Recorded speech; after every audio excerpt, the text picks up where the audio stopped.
Welcome to the acclaimed podcast, The Deep Dive, featuring your esteemed hosts, Andy Monitor and Drew Dinzik, powered by BetSperts. Welcome to The Deep Dive. I hope everyone had a lovely Labor Day weekend. I hope you all won all your bets on college football. Felt like all of our friends did, so hopefully that means you guys did too. And yes, how was your Labor Day weekend, Andy? Did you have fun? Good. I visited some family. I had as much as I complain about fantasy drafts, I enjoy this one because it is just like the back home league. Like people were reminiscing in that league about like who was in it the longest because there's many people who've dropped out and re-entered, Mm-hmm. but a couple was like, yeah, we used to do like the newspaper, like when this league first started, like you had to do the stats manually, which is just nuts. And I guess at that time you wouldn't like think about it and be like, oh man, I wish I had the internet because you just didn't know anything. You didn't even know what a target was. But thinking about doing that, like manually checking the scores from the fucking box scores, Jesus. So. Oh wow. Thanks for everybody for joining us. If you are joining us live, AJ Donaldson, long time live guy. Tori Taylor, I don't know if this is your actual name or if that's maybe it is the punter. This is the croc punter, I think. Oh, okay. Tori I like Taylor. it. Charles Saw, Jay Grinch. I don't think this is actually Kelly Stewart, but you guys welcome. Do like to have fun with your usernames. And yeah, it is. I feel unprepared because like Wednesday hit me hard with a holy shit. Oh my God. Like, what is my normal routine? I know a lot of you guys are getting back into that. And that is the main focus for the next couple of days is getting back into my swing of the process because all of a sudden it's like, oh, here's 20 injury reports. And yeah. I mean, some of them like Wednesday, West Coast injury reports. We don't quite have some of it all pieced together. So we'll do our best as always. We'll go through every game. If you guys have questions, comments, complaints, nuggets to add, any bets you like, feel free to add them in the chat. We'll try to answer any questions as we go. Okay. Some orders of business here. Yeah. I think number one, let's try to keep these a little bit more brief this year. I don't think we necessarily need to shorten them, but to the degree we can, I think we should. We try. We're going to go through rotation order. We're going to give some shine to every game. We will call out the shower fart game of the week. We will call out the secret pod play every week. And as we kind of talk through our numbers, we're going to kind of continue the theme of the preseason where we were more quant focused, and we'll kind of talk through as we make changes. We'll give you our updated numbers, especially as it pertains to bets we made. And I will be 1,000,000% honest with you, the audience, in terms of bets that I have in my accounts. And I will make the same caveat that I do to everyone all the time, which is that if the market moved with me, that's typically a good sign. If the price is still available, that may be a bad bet. And just in general, kind of take this as, just kind of understanding some of the market dynamics, which is a huge part of the progression as a player, understanding why the market is moving, when it's moving. I bet 99% of my NFL on Tuesday, Wednesday, and Thursday. And I would say that, in general, the limits that I can get for sides and totals in that time window satisfy me. And for those reasons, if you see the numbers moving in that time frame, it's not always going to be me. Certainly, saw our German friend Suma just completely wiped out my CLV on my Philly bet that we'll talk about here in a minute. There's a lot of things that go into sort of how the numbers ultimately gets to the weekend. And then of course the bettors who are sharper and have better models than us, take their, opinion to market and move them a final time. So, it's fun to be part of the conversation talking about these NFL markets and, hopefully, to use this as part of your process, because that's effectively what this is, like talking through why we have an edge and made a bet and what qualitative layer on top of the quantitative number we came up with led me to making this bet. Saying it out loud is sort of my final, piece of the puzzle of, did I, mentally fuck myself in making this bet, or was this sound logic and reasoning? And so, this will always be part of my process, and I'm excited to do it for another year. Yeah, that's a big thing too with what we did in the preseason. I just feel like there's such a fine line between going overboard with how many things you want to put quantitative numbers to, and is it better to simplify at some point where we did, hey, here's 3 things for defense: run, stop, pass rush, coverage. Maybe that is the best thing for defense, but at the same time, the more I dig into matchups and matchups I like, sometimes it comes to me as a qualitative thing where it's like, hey, here's a really good interior pressure defensive line against a team that's missing a guard at this point. And, should I have numbers for that? And even the same thing, we did skill position, and skill position entailed wide receivers, tight ends, and running backs.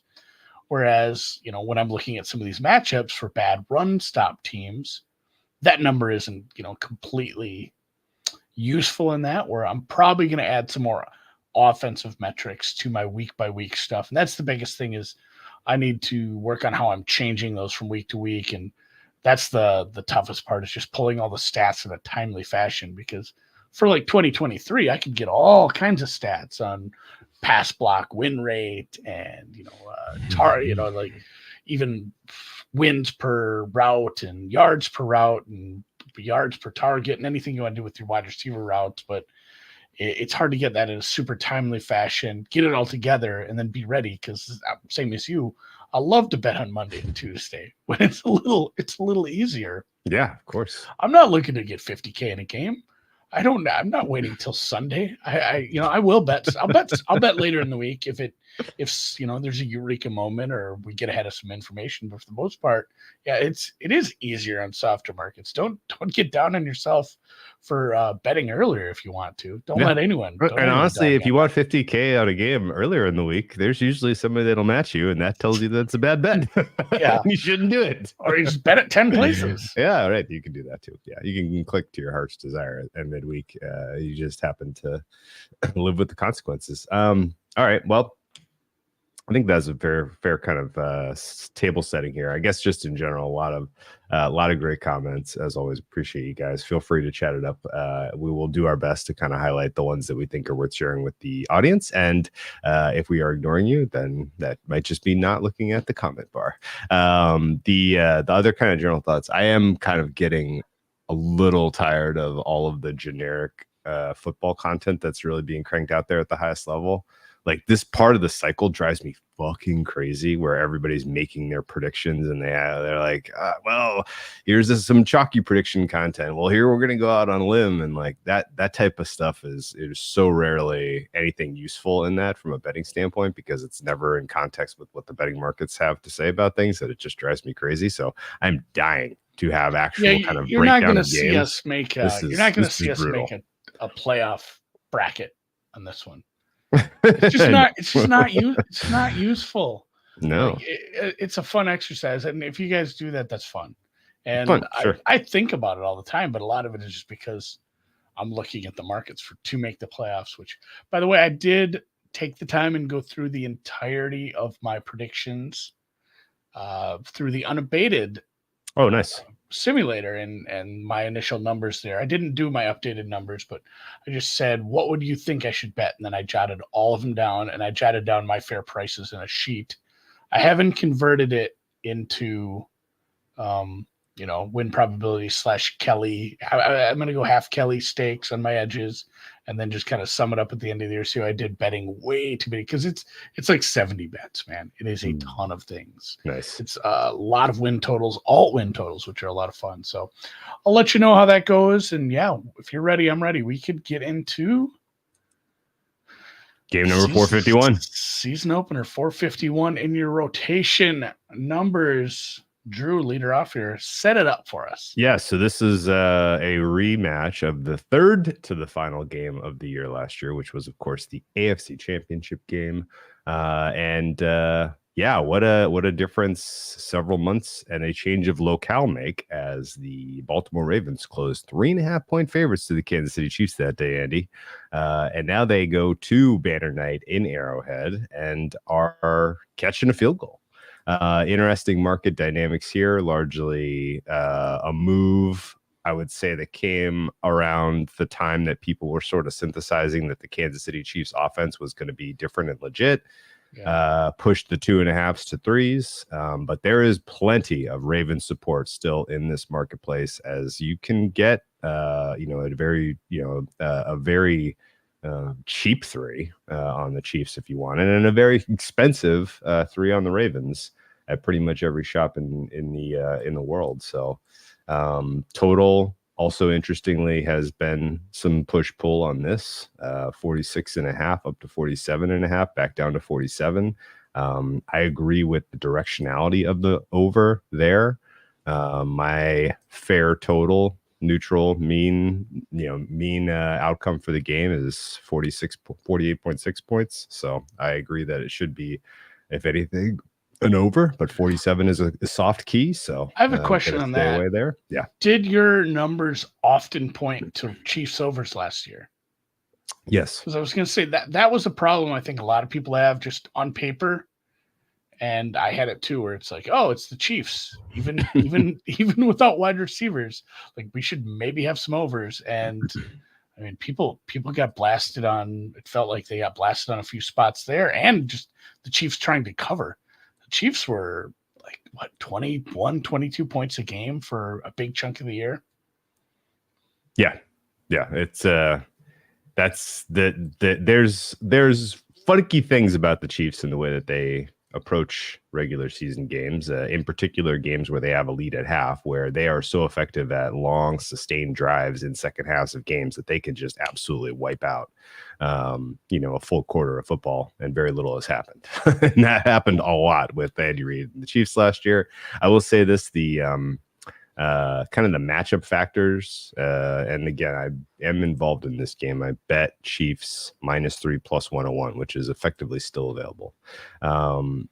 And my thought process at the time was was similarly believing in what the Chiefs are doing as far as having some new wrinkles on offense that are going to be surprises for the defense, going up against the defensive coordinator who is coordinating his first ever NFL game against Pat Mahomes.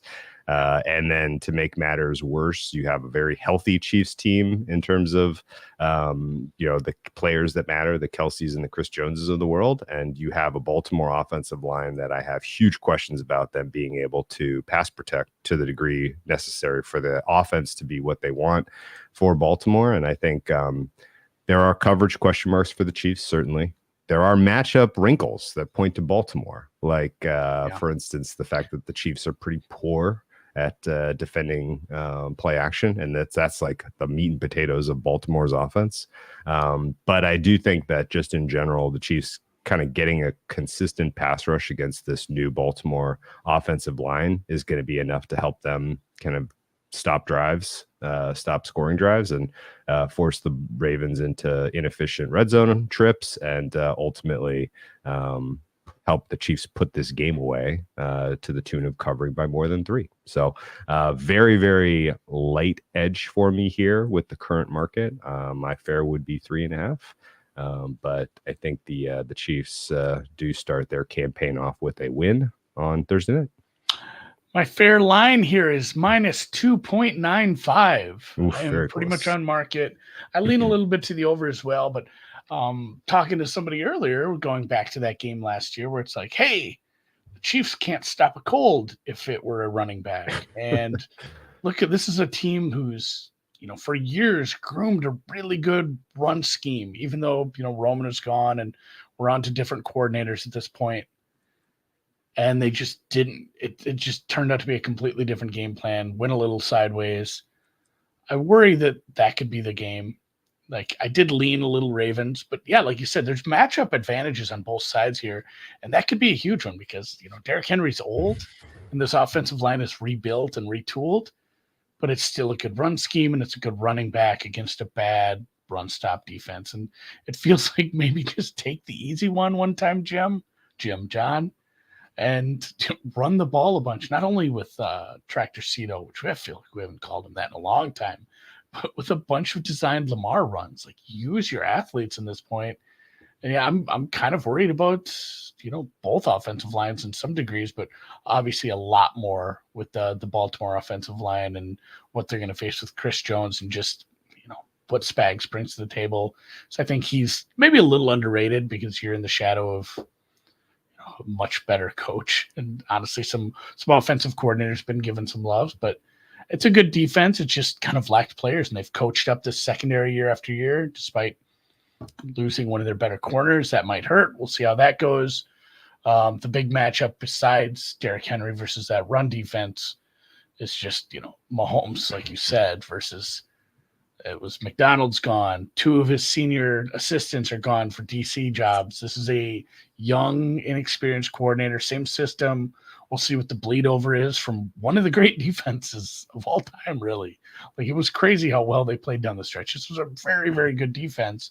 We'll see what the scheme is. And then something I brought up earlier when I was talking to somebody is if Andy Reid makes really nice adjustments in the second half, is like a 30-year-old DC on his first day on the job gonna be able to match that.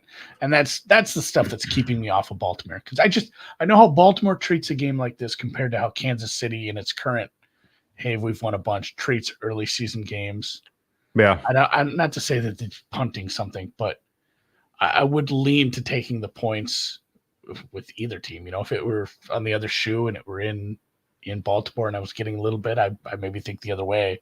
But I kind of wanted to take the points, and I just can't do it with some of these matchups. And obviously, like I said, if there's second half adjustments, it's like, it seems like a massive mismatch in coaching.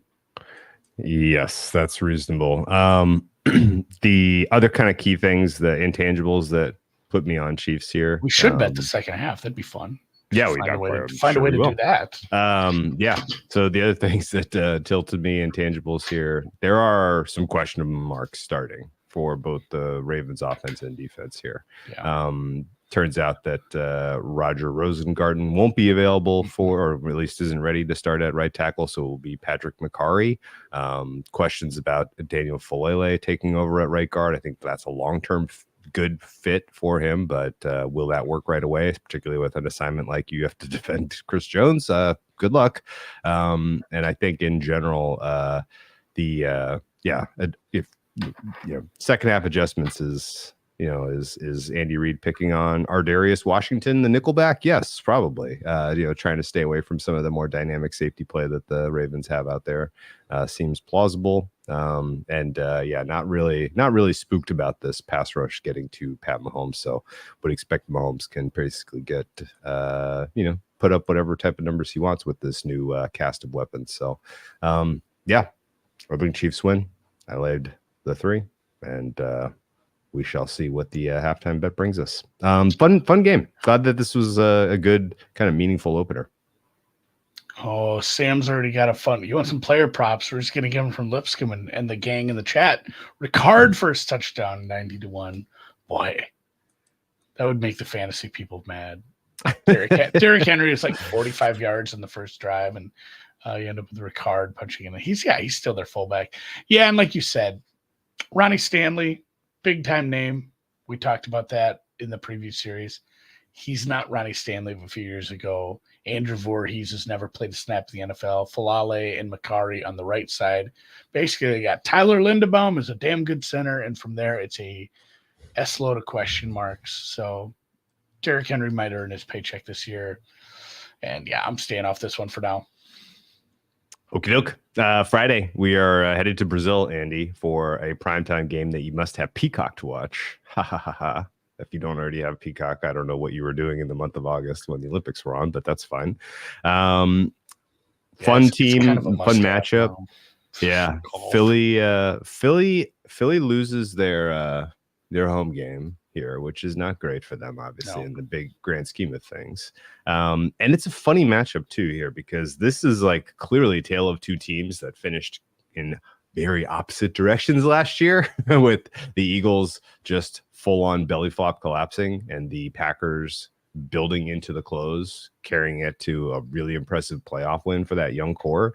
And yet this offseason, I would have thought that Green Bay would have been sort of the darling of a lot of the, the picks community, like the predictions community, people expecting them to take the next progression step forward. But it's actually gone a lot the other way, and people are kind of synthesizing how easy the Eagles' schedule is and some of the changes they made at the coaching staff and all the investments that they made in the defense from a personnel standpoint. And, Philly is actually kind of the buzzier team as we start the regular season here. And this was a fun market that drifted from a little over a pick 'em all the way 1.5, 2, 2.5, tickled 3. And then, our German friend Fabian Suma sent it the other way. Market correction, 2.5. I think he just played money line, but on the Packers. And I think this is probably a reasonably priced game now. My fair on it would be +3. My fair total is 50.9. The total has also had a little bit of 2A action where somebody wants to keep this from getting to 50. But I think ultimately this should be a really, really entertaining game. And really the questions kind of boil down to, does Green Bay take another step forward, or can Philly, kind of start to right the ship defensively? Particularly, I look at the battle in the trenches and wonder if Philly can get the any kind of advantage going with their D line against a Green Bay offensive line that still has work to figure out exactly who they are. I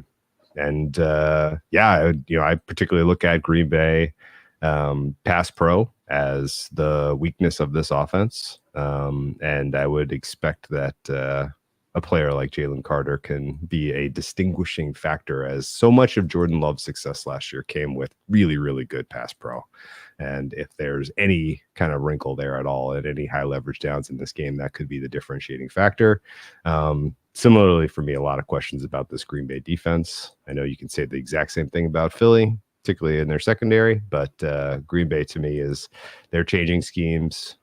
They haven't really showed us anything in terms of who they ultimately will become based on the preseason so far. And would I price this game the same if it was week 8 versus week 1? Probably not. But most of my questions really are kind of swirling around Green Bay right now, which is why I think Philly was the play under 3. Green Bay money line for me. I tend to agree with the German here. I have this as about 1.1 as far as the line. Not a huge difference between 2 and 1, honestly. So like percentage wise, from a money line percent, that's not a big difference in spread. I wish I'd have grabbed 3. Those variables. I don't think that was super widely variable for very long. Bradbury got hurt, so that helps Philly. Yeah, I'm very out on the Philly defense that isn't pass rush right now.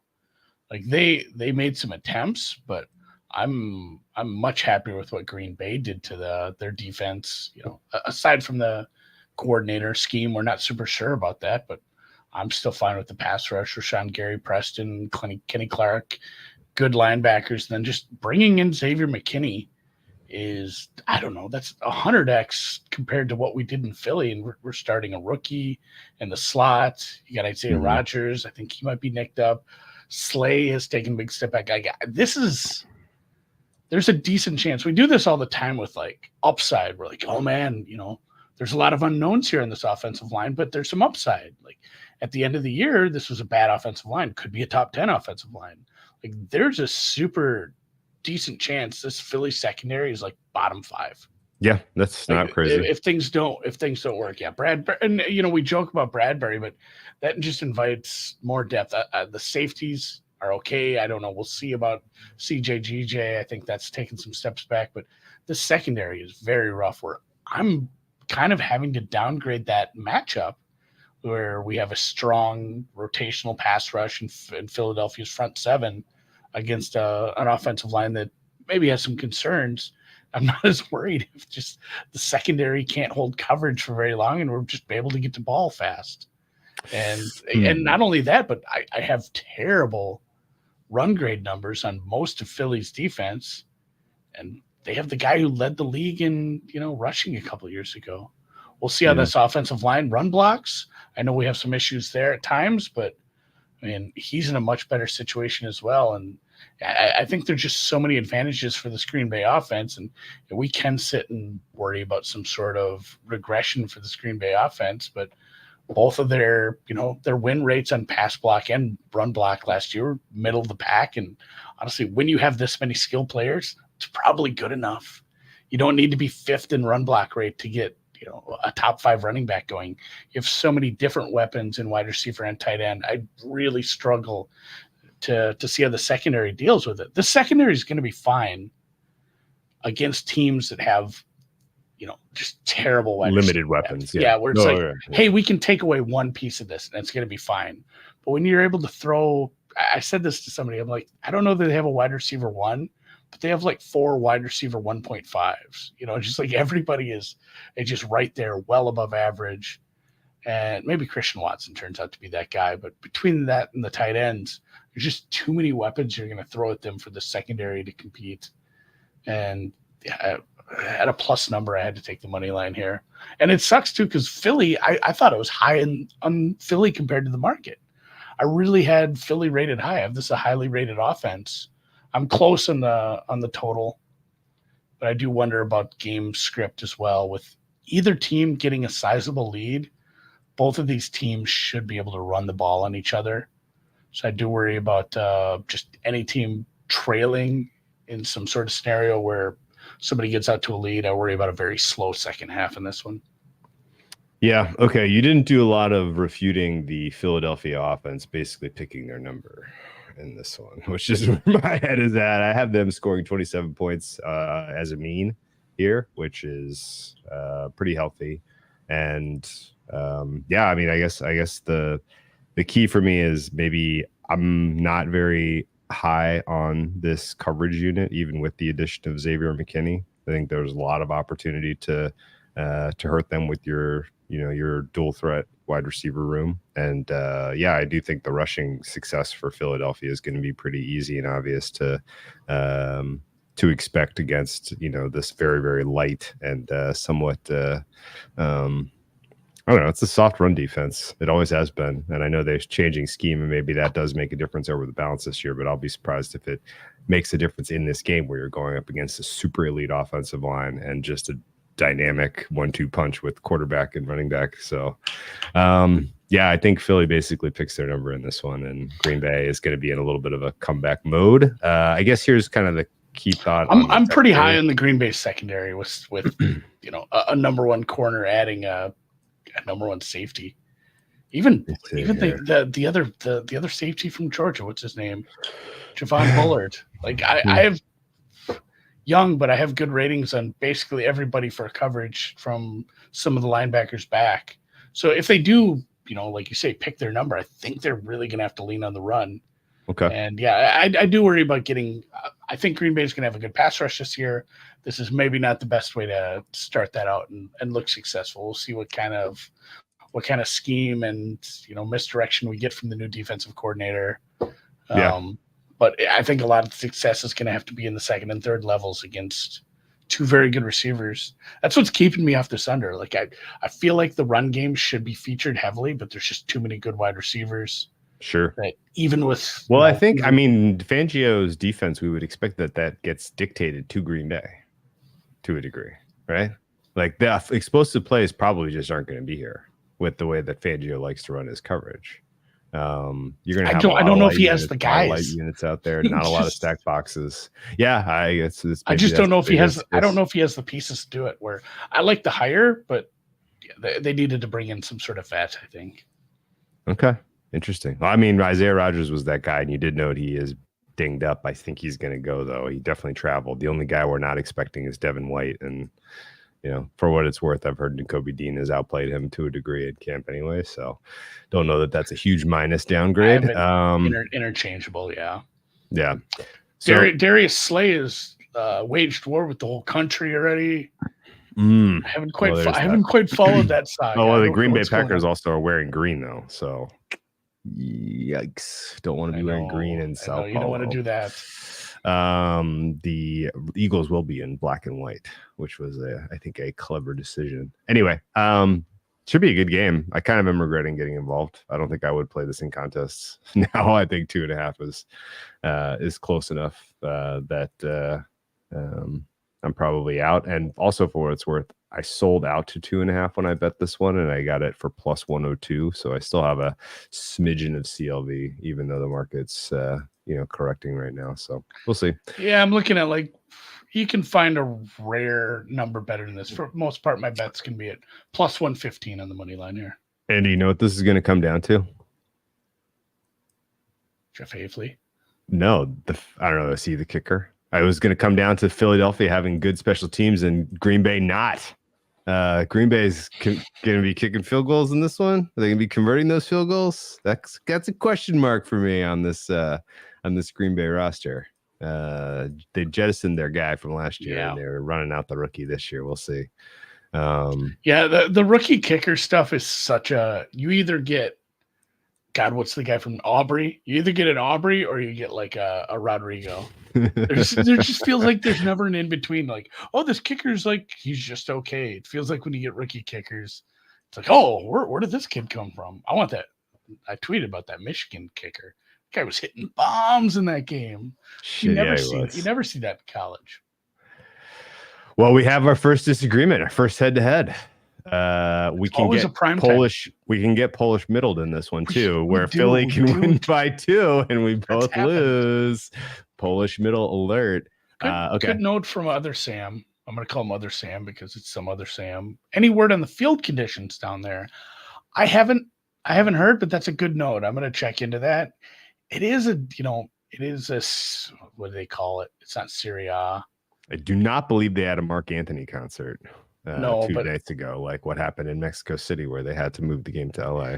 That is the thing. It is like the highest level of Brazilian soccer. Like, was it Enrique Iglesias or Mark Anthony? I forget. Anyway.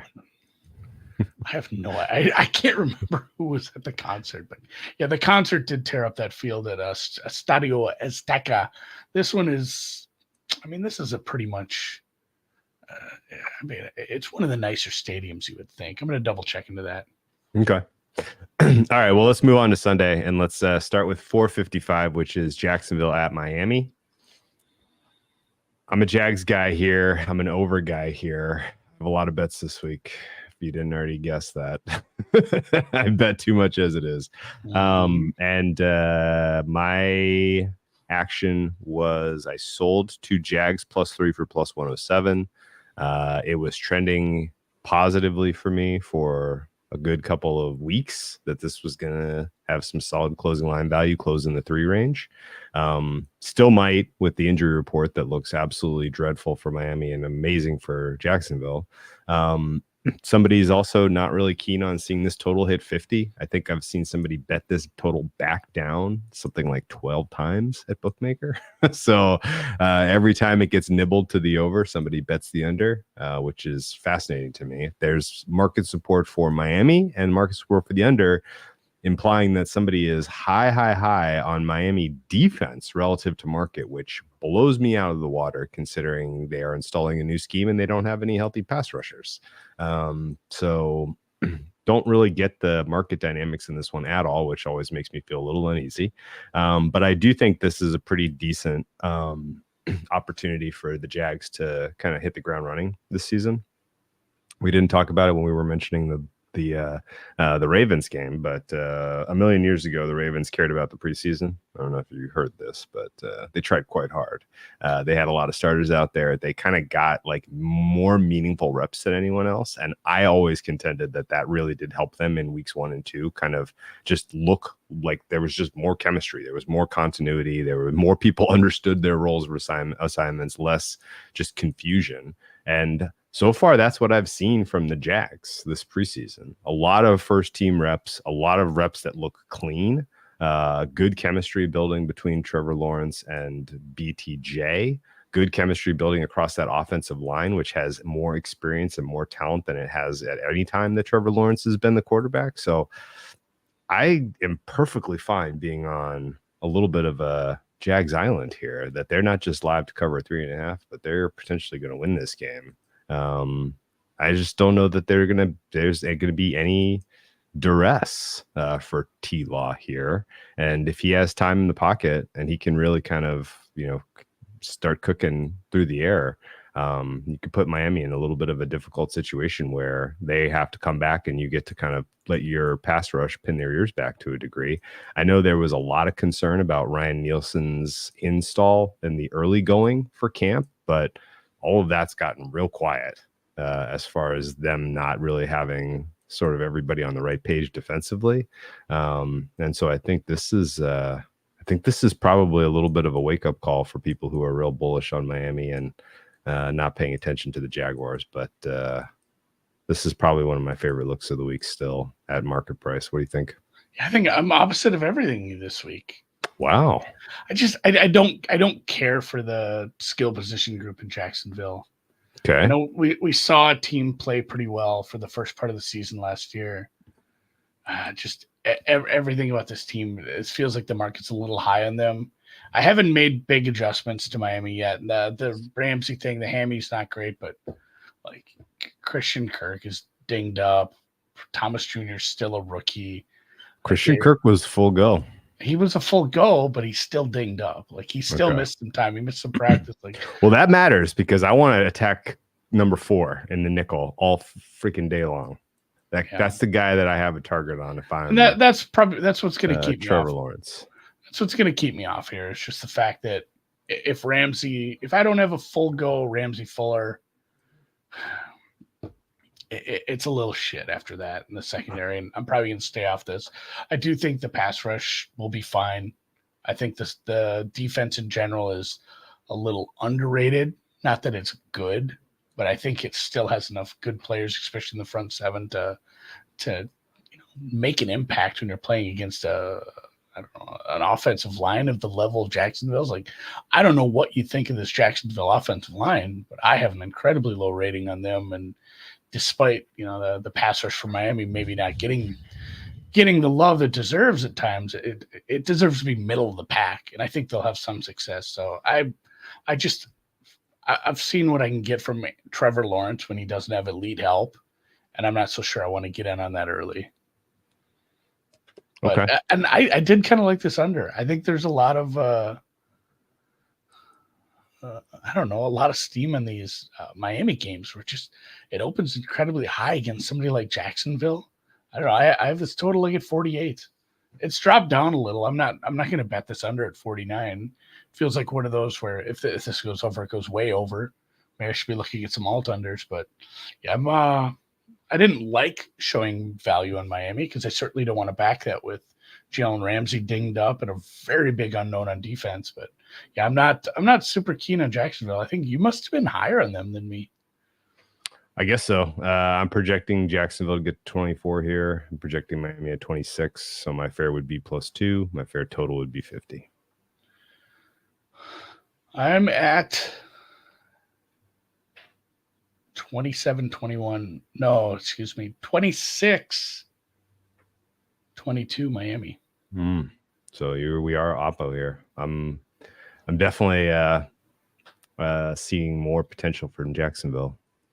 Well, I mean, this is a bellwether game for the Jacksonville offensive line. Yeah. If they comport themselves well, then we know that they're at least Mendoza line, right? If they give up pressures with the healthy bodies that are available for Miami right now, that's a problem.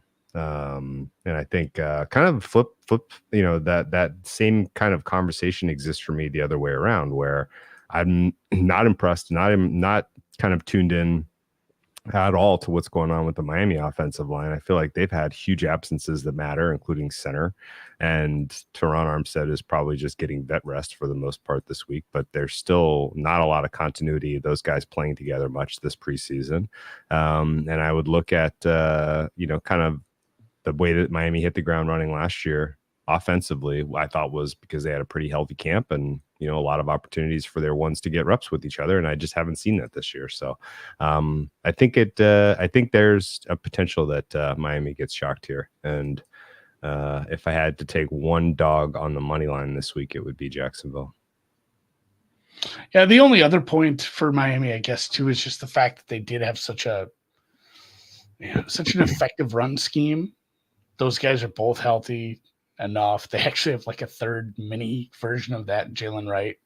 I think they have 4 running backs in the roster now, and I don't respect the Jacksonville defense very much in the run stop or front 4 linebackers.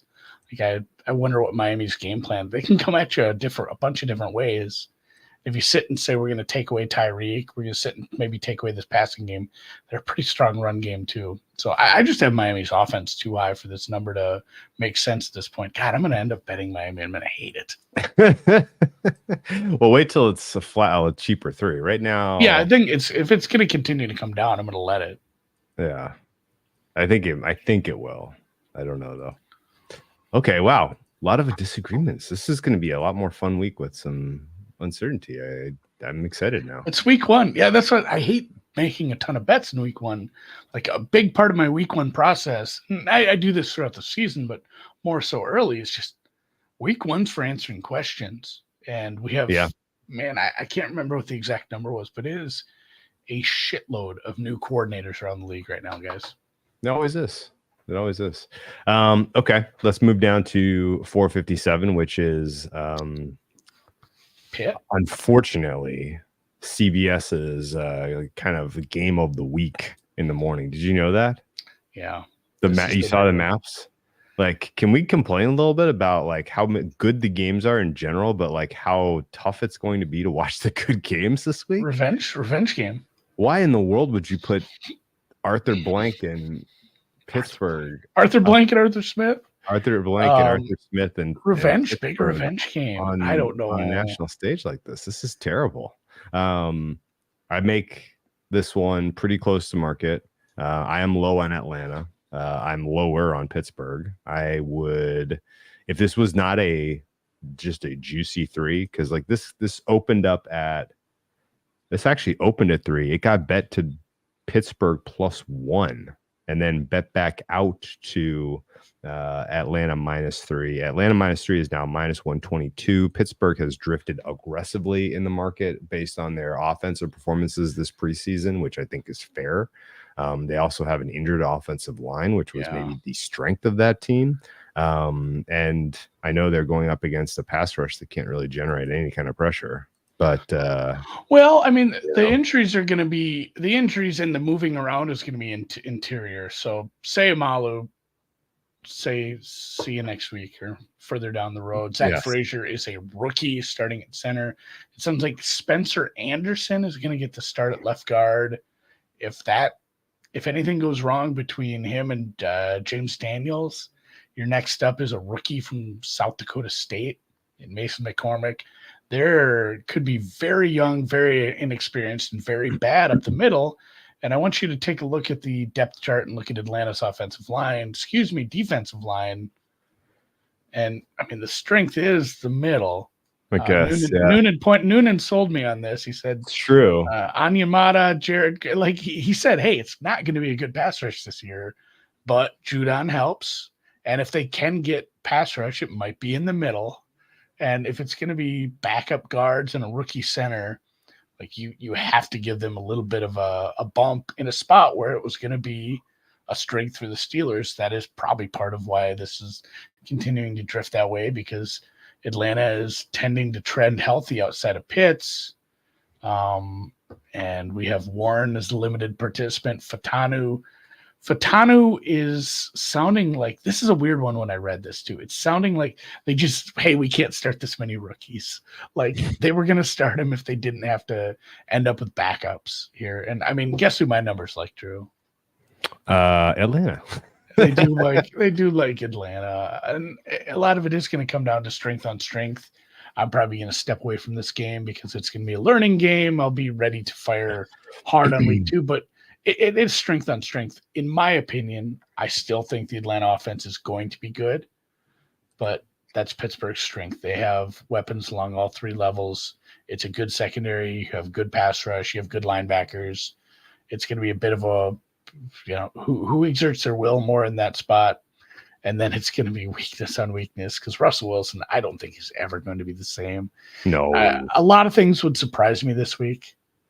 nothing would surprise me more than like Russell Wilson just looks great. He's throwing over the middle of the field. Yeah. He's avoiding sacks at a great clip, and he's making this defense look bad. Basically, and again too, this kind of harkens back to the secondary issue of if you have one good wide receiver, and no disrespect to the rest of the receivers in the Van Jeffersons and Calvin Austins of the world, but if you have George Pickens and you have one good cornerback that can shadow him, and you have Russell Wilson throwing, I feel like we can probably work with taking George Pickens out of this game. Yeah. We'll see how much Judon plays into this, but this total is as low as it is for a reason, guys. Yeah, I make it 40. I bet this. I did not. This was the first kind of easy cross off because I have no appetite to bet Pittsburgh, and I have no idea what you're going to get out of Kirk Cousins. I haven't seen enough of him to know that he's going to be able to hit the ground running. And I would say your points are. I mean, what have you seen of him, Drew? Even like clips for preseason. I saw him at the podium today commenting on the school shooting in Georgia. Yeah, like so he's alive. I've seen proof of life. I haven't seen much of him. Yeah, it's weird. I would also say that if you like Atlanta in this spot, like at this point with a juicy ass 3 like this, just taking the team total. Alts. Yeah, just go a team total or alts, right? Yeah. Like you're if you're betting Atlanta, you're betting on a score where the offense for the Steelers is just stunted and gets to 3 or 10. And so at that point, you're covering a much bigger number. If you're, I might base this off like a Friday practice clip of. I need to see him like running and moving and rolling out of the pocket. 100% same. Yeah. All right. So that was a pass for me. I also passed on this game, although there's been a lot of opinions about this one. Number 459 is your Minnesota Vikings at the New York Giants. Andy, did you bet this game? Yeah, Minnesota. I didn't get the best of the number, but. This is kind of an easy one as far as the. I'm bullish on Flores year 2. We saw that at other places. We saw what he was able to do coaching up people in New England. We saw his second year down in Miami. It's like the conversations we have about Mike McDonald and all the transactions they made to get his guys. Like Flores needs his guys too, and how many different names are there in the Minnesota defense this year? Some of it out of necessity because the secondary you had to get somebody. But I mean, they retooled the front 7. They brought in some new corners. He proved that he isn't just this guy that blitzes at an enormous rate every time. He can adjust to you. He's a smart defensive coordinator. I don't think he's lost his fastball. And this is bottom 5 everything offense. Connor made a good point. He's like, what if he does get blitz happy? Feels like you slip one to neighbors and he houses one. I'm like, yeah, it's a 28-7 Vikings then. So like, and on the other side of the ball, I'm willing to buy into Sam Darnold being the 15th best quarterback for the first quarter of the season. And from there, who knows? Once we catch up with him a little, but it's been a good offensive line. They should be able to keep some pressure off him, especially on the edge. He's with the best offensive coordinator / coach he's probably ever had. He's been the best wide receiver 1 he's ever had. He's got an amazing. It sucks he doesn't have Hawkinson, but he's an amazing pass catching running back in Aaron Jones. Like if he can't go out there and play a slightly above average game against a bad team this week, like. Go find Nick Mullins or whatever. Go just throw whatever out there and punt on the season because it isn't happening. If he can't do it against this defense with what he has right now, I mean, maybe just cut him. So I do think this is a bit of a mismatch in a few spots, and the biggest part is it's a road game. Yeah. Okay. I make this Minnesota -2. -2.2 if you want to be exact. I make the total 42.5. So I played the over here. This is part of my round robin over parlay. And mostly I'm into this one because you have a flag, a green flag of a top 5 wide receiver skill room for the Vikings going up against a bottom 5 coverage unit. Yeah. This is a I'm looking at huge that team mismatch. total pretty hard because of the low Huge total. mismatch. Yes, I was going to make a case for it. You want a secret pod play that one, or Yeah, I was kind of. That's what I'm worried about because when I project Minnesota's scoring out too, I'm high, but at the same time, I'm a little worried about the Giants scoring. Yeah, sure. If things just don't work out, I think the Vikings are getting to 23 here, so let's get that one into the books. No weather to speak of. No, it looks all right. Yeah, and honestly, just if the Giants D line can generate consistent pressure in up the interior, and maybe Sam Darnold turns back into a pumpkin, maybe. But I think this is one of the ones that immediately popped for me as far as a team total. I have one other one later that I'll bring to your attention. Yeah, we'll see what also we'll see what they do with Burns if they move him around. But I mean, like I said, either tackle is very strong. If we're not going to have Hawk, I think you're mostly going to have tight ends in as pass blockers. If you do that, then you're able to double team Dexter Lawrence on the inside. Like if they're able to squeeze and pinch on some of the interior pressure Lawrence brings, then yeah, I think Darnold should be fine. Again, I'm not looking for Darnold to throw for 350 yards and 5 touchdowns. I just need him. Yeah, this is somehow not the shower fart game. Katoy Lover. No, definitely not. I would almost make a case that Pittsburgh Atlanta is the shower fart game. This is kind of a fun one to watch, honestly. This one is a fun one to watch. I know what the shower fart game is, and we're gonna have a good laugh. Not far from here. I don't have a lot to say in Carolina, New Orleans. Did you have anything else in Minnesota? No, I think I guess it's just one thing. Brian Daboll's calling plays for the Giants. If that at least creates a little bit of a ceiling for the New York Giants offense, then I'm willing to entertain it. He crafted a very good game plan for that playoff game against the Vikings not that long ago. So we may see Daniel Jones more mobile in this one. We may see some interesting stuff. And also, by the way, the Giants O-line, like people are kind of buzzing that they're playing well. I had missed that entirely. I thought this was going to be just trash, garbage fire. But people are kind of saying that that's one of the sort of bottom 5 that could be middle of the pack units, across the NFL, which is surprising me. But they have Andrew Thomas, who's very good, so I guess it shouldn't. Really. Yeah, it's Andrew Thomas. Addition by subtraction, moving Neal out of there. I think for sure, Jermaine Illuminor. Daniel Dimes is dating Kay Adams, by the way. Did you see that? I don't. Was that actually true? I don't know. She it just was posted it? Like it was true. I think they were just goofing. It'd be a weird thing to claim. I don't. Kay Adams is a beautiful woman, but I saw her once at I think it might have been the Derby. Yeah, she needs a sandwich. Her arms are just so small. I'd be like afraid to take her arm. I'm just so burly. I'm worried. She does look very that's my bones. That's from Rock, guys. Okay. All right, let's now move we're on. moving on. Shower fart game of the week. Panthers Saints. It's up between the next two, but I'll give it to I think if there is an NFC South head-to-head in any given week, it gets priority. It does. It does get extra points. Sorry. I went on the record earlier. We should watch this one.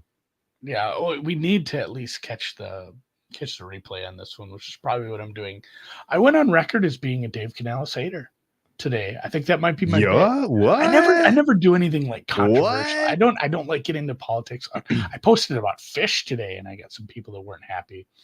Well, your fish take was probably correct. Yeah, I didn't. They're not very good. It just didn't hit me. Like I listened to Fish for like an hour. If you listen to them when you're formidable, when you are 20, your brain is developing and you're extremely high. And you're with a woman who is enjoying it. Then all of a sudden you're like, this is the best music ever. I ended up switching it to they might be giants. I'm like, what if I listen to John Henry in its entirety on the way home? This is an extreme shower fart. I came out as Dave Canales hater, looking more and more at the Tampa Bay offense and what got that moving last year. I don't know how much credit. It feels like the people that want to give him credit misremember what he did in Seattle, and he was just the quarterback's coach. Sure, and that counts for something. But Geno Smith Geno Smith has a big arm. Geno Smith has an NFL body. This is a really big ask. Like, for Dr. Eager's sake, I hope that they just go full Rosen on this. They get through half a season, and if he can't fix it, we're right that, he's not going to be an NFL quarterback. I hope they just decide, like, you know what? We're tanking, and we're going to get one of these other guys. We're getting Shadur, or we're getting Penn State kid. I don't know. We need to do something, because this team is going to start rebuilding. This team needs to get a little smarter on that, and they have a long way to go. So I don't want to see this game. I'm not keen on anything. I'm not super big on Clint Kubiak too. I think it's going to be an upgrade, but at the same time, I saw him in Minnesota. I'm not going to dispute your take. I will say though that a lot of the positive Panthers buzz is vibes based. Yeah. And we haven't seen them do it. Like, what do we see? One drive with 7 throws from Bryce Young, and he made like 2 kind of NFL-worthy plays on that drive. And it was against backups, and it was to Jordan Matthews or whatever. Like, okay, I don't know that I'm sold that just because you're building goodwill that there's going to be some sort of huge turnaround in terms of your quality of play. Like, Bryce Young is still fucking tiny. Speaking of needs a sandwich. Yeah, there's been a bunch of people that have said Carolina's value to win the division. And I think a big part of that, that equation is the fact that the NFC South is weak. It's been weak. It still will be weak. It really does feel like Tampa or Atlanta wins like 11 games though, because they have weak schedules. Yes, and they can have good offenses. They have NFL level quarterbacks. If Kirk Cousins is alive, willing, and plays at the level he did before he was injured, like, Atlanta wins 11, 12 games by accident a lot of times. Yeah. It's just going to be really tough for the Panthers. So here's one thing. It's a fun big number, but I guess it's hard to justify. I don't. That's one of those where they win 4 or 5 games in the first 7 weeks, and you're like, "Wow, this actually is live," and then it just goes completely sideways on you. So here's the thing: my fair on this one is 4.2. My fair total is 39.4. I'm on market. I have no opinion on the game. I have red flags for skill group for the Panthers up against the coverage for the Saints. I think that looks like a mismatch to me, Saints wise, which means if you are not getting open. I'm not sure Bryce Young is throwing you open. And I'm not sure maybe I should send you a couple of things that you are listening to then that kind of dovetail with your Canales take, which is that it doesn't seem like they're really building the type of offense that Bryce Young could grow and thrive into. Yeah. And that's spooky. So expecting that this offense is just going to take off anytime early in the season, I think is somewhat hopeful. And I think New Orleans is sort of hated for all of the right reasons. I think like there's a lot of reasons to be doubtful for this team, but guess what's coverage is not one of them. This is a really good secondary overall. I have this. Just have to look at my defensive ratings here. I have New Orleans as top end, like a top 10 defense. Yeah, a lot of times this year. I'm 12. I have them 12th, and I have their coverage as top 5, which is why I think. And I guess like people are very, very high on like Deontay Johnson. All right, okay, he's fine. Like he's fine, but yeah. That's the thing. Getting a wide receiver one that bumps everybody else down. Okay, maybe. This skill position group though still is lacking to me. Oh, and the big thing, the issues you'll see for New Orleans is when someone brings a good pass rush, because this offensive line is a mess. And Derek Carr can be a little messy under pressure. But this isn't the team that's going to do it. And again, this is a good secondary. This is a good defense playing a bad offense. It's a big mismatch on that side of the ball. My numbers say to bet New Orleans, but not pumped about doing that early in the year with a new offensive scheme getting put into place.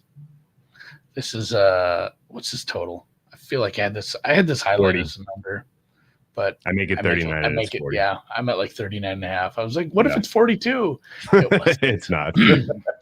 So staying away from this one. Shower Fart game of the week. We move on to New England at Cincinnati, which was in the conversation for Shower Fart game of the week, but miscongeniality for the farce. miscongeniality. And honestly, like Cincinnati's defense isn't good enough to just smother a bad New England offense. This could actually be entertaining. I think this very realistically could go over. My total on this one fair is 43. The current market total is 40.5. My fair for the side is basically Cincinnati +8. It's been sort of trending in that direction, I think, for a good amount of the week. It is currently at 8.5 and 41. So, okay. I think ultimately this is going to be this is going to be a bit of does New England come in the back door kind of a game, right? Yeah. like Cincinnati is almost, 80-ish% to win this one. Now 70, we'll say 70% to win this one. And I think ultimately, New England covering, I could see it, but I'm not really interested in betting it. It's a big damn number for this early in the season. I make it 10 and 10.3. Whoa! Wow. Okay. I mean, what's the current price? It's not that different. 8. Oh, there's some 8.5 dimes out there. I don't think that's a big difference. 8.5. Sorry. I'm gonna have to look. Yeah, I'll have to look at the money line difference, but Keep changing. I haven't made an adjustment for Jamar. I just assumed he'd play. I don't think he needs to practice. I think that's going to be just fine. It's not like he's coming off an injury. But again, with these big numbers, teams it doesn't behoove them to cover. They don't have boosters to cover for. And I see Deion launching the ball on second down. And yeah, it is early in the season for a Cincinnati team that, they have some big problems on defense. If I'm New England, I'm just running the piss out of the ball. I think New England can run on them. Might be like Ramondre prop day. I'm not so sure what the game plan is with Brissett. Yeah. My money line actually makes this 74% Cincinnati, 26% New England. Sorry. So we've seen nice things from Jalen Poole. KJ Osborne was okay in Minnesota. It's not like he stepped up when the Minnesota receivers were hurt last year. And then Demario Douglas, second-year guy, we'll see. But yeah, besides that, I would be getting the ball to Ramondre like 20 times on the ground and 5 times in the air and letting him work. It's a bad run defense. It's a secondary that can be run on as well. Like, let's rip the run game. Let's not make this super complicated. Take something that you're halfway decent at and something they're pretty bad at and do it. Just do it. Yeah. The absence of DJ Reader could very well be felt. I'm nervous about Cincinnati's defense. This looks like it has bottom 5 potential to me. I think I have them rated there, man. I'm very low on that. Funny note from Cat Toy Lover 420. Patriots have JaMychal Hasty, Jaqueen Jackson, Javon Baker, and Jalen Polk all in their roster in the skill position group. This is like when Bill Belichick did that thing where he was like, I'm going to have a whole secondary of Joneses. Yes. Like drafting 3 guys named Jones. He's like, just give it to Jones. Get Jones out there. Chris Jones.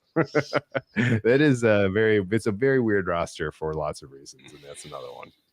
Anyway, no other thoughts on this game. It reminds me of the Agent Johnson, Special Agent Johnson, no relation. From Die Hard. From Die Hard.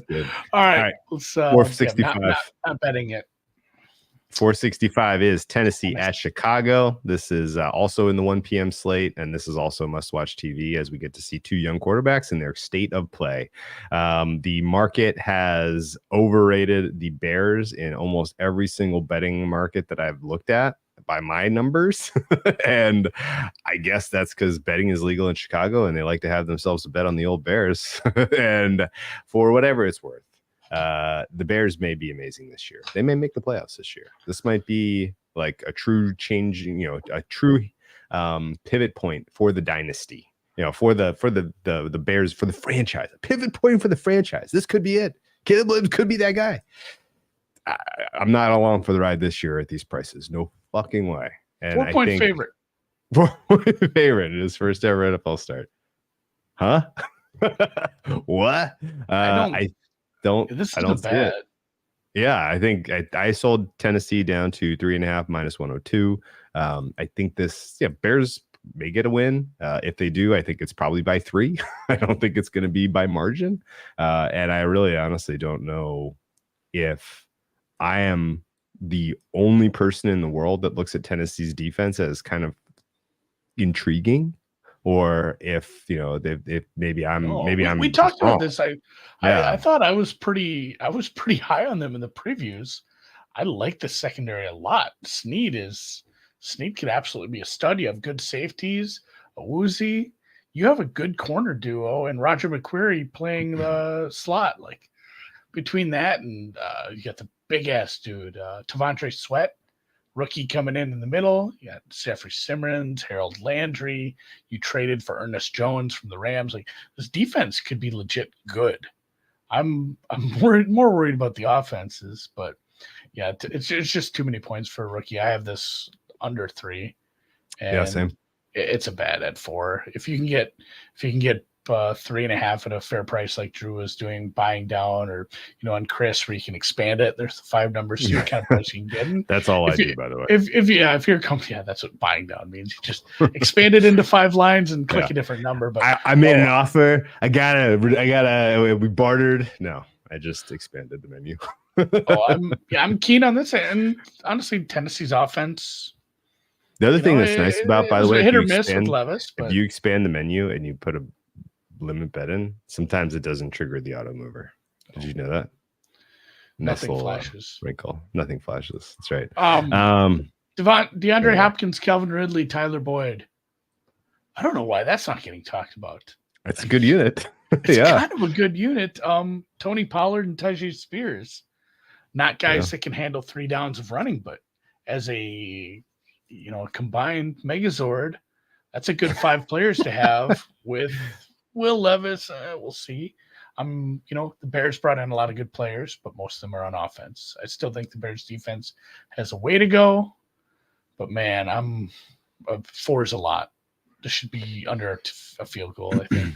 Yeah, we agree. And I look at specifically the Bears secondary and the fact that the game's going to be moving pretty quickly for Mr. Williams. And that's what I say, Bears secondary? No, I meant the Bears offensive line.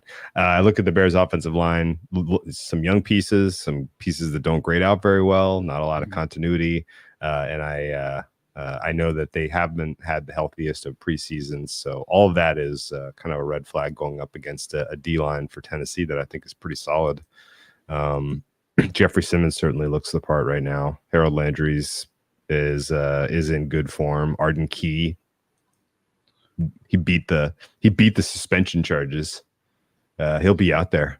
And yeah, I think if you can get decent coverage on DJ Moore with L'Jarius Sneed and make Caleb Williams beat you while under duress, then love it. Yeah, Brian Callahan talking EPA at the podium today. Loved it. This brave new world. So all right, we're in agreement. We have an agreement bet. Tennessee, Arizona at the Buffalo Bills. Yeah, I got involved with this one early on Arizona and I regret it. My final numbers say that I made a bad bet on that one as I actually make this line Buffalo +8 or -8. My fair total is 50 and I bet the over. And rather than buy out of my Arizona bet, I've basically been adding Bills team total over to this in a hope that I get 2 out of 3 or maybe 3 out of 3. Who the hell knows? But I'm going to be cheering for the Arizona Cardinals to score 30 points and hopefully that I don't get hurt in this game too badly. Yeah, with Milano out and the fact that I don't know, it was weird because I hate to be like a Debbie Downer on this and shit on a guy I don't know, but like there were some fun posts about like, he drafted in this round, almost died on the field, miraculous comeback. Now he's their starting safety. It's like, hey, that's not good. It's not good. It's not good news for the Bills. Not a good story. Guess what? He's a better safety than I'll ever be. But by NFL standards, like the fact that that's what their starting safety tandem is, and they're missing their best inside, what do you call it? The spine. The spine is getting awfully weak for the Buffalo Bills. And this was one I have not bet yet because the market's been pretty steady on the total. this feels like a money where our mouth is, where I have to at least put a small bet on this over. Like that's all we talked about in the offseason was like, oh my God, the Arizona Cardinals, what if they go up against the defense they can beat? It's an over team. This has all the makings of holy shit. What if this is just like 24, 17 and a half? It feels like there could be a lot on both of these defenses because I've seen nothing in the preseason that's made me excited about the Arizona defense. Like you can't, if there's 20 holes in the dike, that you can only stick 10 fingers in. You can't fix everything at once. There's 10 holes if I do my math right. Yeah, there was a lot of holes in this defense. And yeah, they didn't fix it. They just didn't fix anything. The young defensive end they drafted, he's injured. Ojulari is injured, and then I mean, who's your next best player on this defense? Is not Buda Baker. I don't know, man. Yeah, I think we did this. I think it was it was like Dennis Gardick. Is it? As far as like ratings, however you want to do it, but there's. I mean, maybe Justin Jones. I don't know, dude. Decent grade on I don't know, man. I don't know, man. Serious final thought on this one. I have one cold water to throw on it. Okay, well, I'll just tell you, I project the Bills to be the highest scoring team of the week, at 30 points. Anyway, what were you gonna say? Joe Brady. Yes, he sucks. He did. If you run some. What was it like the ratio of pass to run, it flipped when he took over. It was bad. They ran a lot. They did run a lot. So that's the only reason I'd be worried. But again, you can be a successful running team and a bad defense and still get to 35 points if you need to. Yeah, no, but I think honestly, like if this is like 24/7 Bills at halftime, I'm not sweating anything. Like the comeback, the chuck, hit the middle of the field over and over again with some of those big bodies. I'm thinking success for the Cardinals offense in comeback mode, throwing over the middle of the field. That looks promising to me. Trey McBride at the end of the year. We could be like, there's a decent chance Trey McBride's a top 5 tight end at the end of the year. We could be talking about him in the same stratospheres, all the other young ones like Laporta and up there with Kittle and Kelsey. I think he kind of is already. I think people rate him like top 10, but I think he takes that next step just because he's going to get a shitload of usage. Well, this looks like the kind of offense that kind of type of defense. I would press the Trey McBride button a lot. Drew Pensing, go ahead and just press that button a lot. I'm fine with that. I think that's still the over is the right play there. And I regret having any Arizona at all. So there's that. Final game in the 1:00 slate, 469, the most meaningful game of the weekend, in my opinion, even though Baltimore KC is this weekend. Jets San Francisco is this weekend. We got some big, important games for the future of some of these franchises. Houston Indy is the number one. Houston wins this game. They set themselves up well for kind of the upside of this season. Houston loses this game, and there will be a pretty aggressive referendum on people. Oh, I was a little over my skis with this Houston team. This feels like a very bellwether market game on what Houston's fair price is. Am I in the ballpark, Andy? Yeah, no, it's super important. It's a divisional game against one of the two teams that's projected to make some sort of run at your 1-year dominant streak here. You got to fight off the regression haters, and yeah, it's kind of a fun matchup as well. So I've seen people on both sides of this. Oh, really? What's the Indy case? I mean, the Indy case is just, I guess, regression or the fact that they have some strengths as well. People are high on Richardson. People are high on this offensive line helping him out. People are high on their pass rush against the Houston offensive line, which honestly, I don't rate the Houston offensive line great. I don't have better it than as last bad. year. Yeah, I don't have it as bad. I have it as about a middle of the pack, but this is a pass rush that I think they think can get some pressure on Stroud and just getting the points in the division. Okay. So That's a weak case. I'm not scared of that case. I needed to hear a case on Indy because I've been trying to figure out why this isn't an easy, obvious lay 2.5. I did lay 2.5. This was, I bet -2.5, -103. And this is, at the time, it was my favorite bet of the week. Now I would put it in the top 3 with Tennessee and Jacksonville. Turns out I like 3 AFC South teams that I feel like their offensive lines are a little better than the market thinks, and their defenses are a little better than the market thinks. Go figure. But ultimately, to me, it looks like Indy is not the buy team that I thought they were going to be when we started our previews. Certainly, they added nothing at the coverage group. They have a weak skill position group now. The fact that you match up against a Texans team that can blot out the son of Michael Pittman Jr. with Derek Stingley Jr. And really make Anthony Richardson kind of do his progressions, find open men, and really kind of play quarterback at a higher level than we have ever seen him play is enough for me to feel like this is just not going to be a nice way for the Colts to start their season.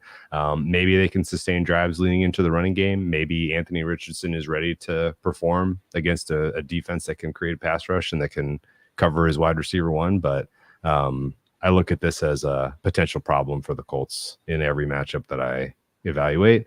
And honestly, CJ Stroud with a little bit more protection in a Bobby Slowick system, throwing to these weapons against that coverage feels like a wild mismatch to me. So Stroud and the Texans getting off to a hot start in a dome against the secondary feels very, very, very likely.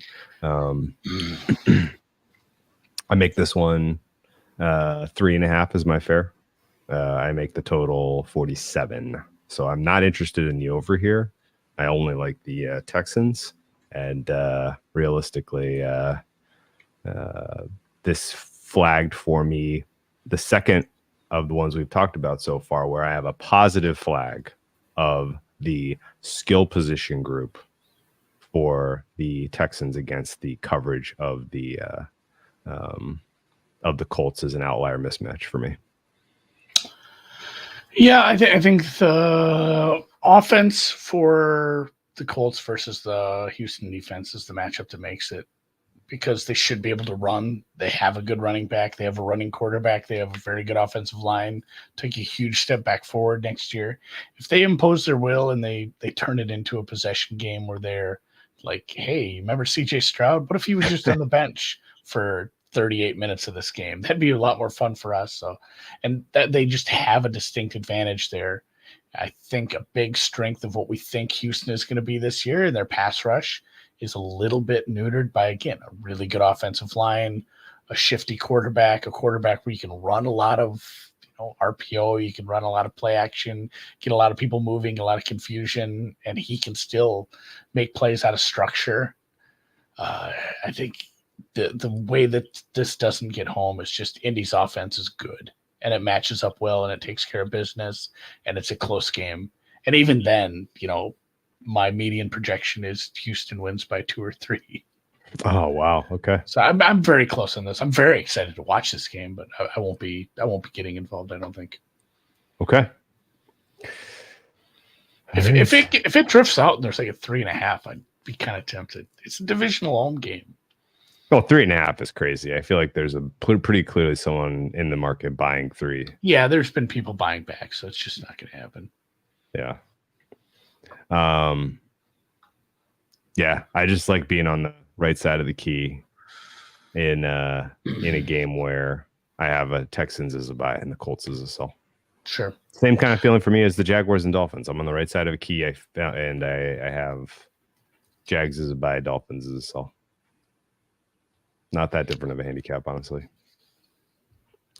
Shall we move down to the Vegas Chargers? Another contender for shower fart game of the week. I know. I have looked at this under a few times. You want to know what sucks, man? CBS only has one game this week, and I think I said before the Fox AM game is the one with Greg Olson now, and that's the stupid Steelers Falcons for most of the country. CBS only has one game, and for us in LA, it's Chargers Raiders. So we our prime time. I mean, our local coverage, antenna coverage of football is going to be bad. There's no denying that. Yeah. That said, I'm surprised by the market in this one. We talked about this one in our team previews. I could not ever bring myself to make a play on my numbers, but my numbers are well off market here in favor of the Raiders. What do you think? I'm close. Like I said, I like this under. I'm trying to look I at my make this prices 41. right now. I make this Chargers -1, 41. This is one I'm pretty comfortable staying away from too, just to see what the Jim Harbaugh, Greg Roman era offense looks like with this kind of the roster they've decided to put together. The offensive line isn't going to be horrific at times, but you have the quarterback, and then it's really dicey past that. Or is it going to be a run first team? Is it going to be a lot of dink and dunk? What is the last time we saw Roman put together a really good offense, it was an extremely different kind of quarterback. So I'm fine just being away from this. I feel like I'd love this under if it weren't for that. And then boy, that 63-21 game just sticks in my craw. I just can't, with this defense that Vegas puts out there, I can't get excited about a completely new offense. I think that's where it is. Where I think my raw numbers actually lean a little bit Chargers, but there's no chance I could. You're not trying to sell the overcorrection. You remember, like not that long ago, we had these two teams closed 34.5, Andy. Yeah. Now it's 41. I know. Justin Herbert is worth a 6-point adjustment. I don't know about that, man. I don't know about 6.5 points for Justin Herbert to the total with this weapons. I don't know, man. So that was very a mid, special, unique game because the defense specifically quit. But yes, we carry on. Very mid offensive line versus a good pass rush. You bring in Christian Wilkins, Max Crosby is an absolute animal. If they're able to, I don't know, just get a bunch of pressure on Herbert. We'll see how the run stop is. I have everything besides coverage is a little weak for Vegas, but front seven, run stop's good. It feels like any kind of scheme that they decide to go with, besides, hey, we're just slinging it deep, which really doesn't seem like the Harbaugh Roman way, works in Las Vegas's favor. They have such a big advantage on defense. Just really struggle to get in bed with Gardner Minshew. But it's against the Chargers defense. It might stink. I know, and that's the thing. I have the Chargers. I have the Chargers defense obviously rated incredibly low as well. They are, gosh, where do we sit with them? Below average. I have them like 20th. So this is the 20th best defense. Minshew is just hard to figure out, especially. I feel like maybe that's something worth looking at. How did Minshew look in his first few starts at every stop he's ever been at? Because it feels like you do get good games from him before he starts making big mistakes. Maybe I should look at him and see how those defenses ranked, because him versus a bad defense Jacoby Myers is a very good wide receiver, guys. You drafted the best tight end maybe 2 years in a row as far as the consensus going to the draft. Obviously it turned out that Meyer wasn't the best tight end, but you got really 4 decent receivers, halfway decent back, I guess. We'll see how we feel about him later on. And maybe you should be able to do it against bad defense. God damn it, I'm going to bet the Raiders, aren't I did all this. Even though, again, like I don't have huge edges on very many games. This one is one of them, and I'm just passing. I did all that work, and then I just said, I got to pass on this because I'm Minshew. I'm going to dig into Minshew. I may bet this. Okay. We'll talk about this one on Sunday for sure then. Moving on to another one where I have a huge edge and I didn't bet it. But I want to kind of pick your brain on another potential secret pod play. Because again, I don't have any skin in this one other than the total. The 473 rotation number is Washington at Tampa Bay. We get to see Mr. Daniels make his first start against the Todd Bowles defense that has no coverage to speak of.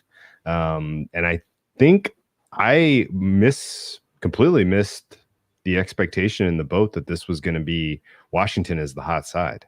Washington has just gotten one-way traffic to the point where you can get basically an expensive 3 on Tampa Bay, which blows me out of the water. The total has not been as sincerely hit, which means this is a two-way bet where people believe Washington's going to be better than market, and they do not think Tampa Bay will. And that is that. I think Tampa Bay's offense matches up phenomenally well here. I have them flagged as both outlier to the good skill versus coverage, outlier to the good offensive line versus pass rush. I have no idea how Washington's defense gets off the field here outside of turnovers. And I think if the weather were cooperative instead of gross and stormy, you'd see a 44 here. And I think the over is still very bettable. My fair is 46.5.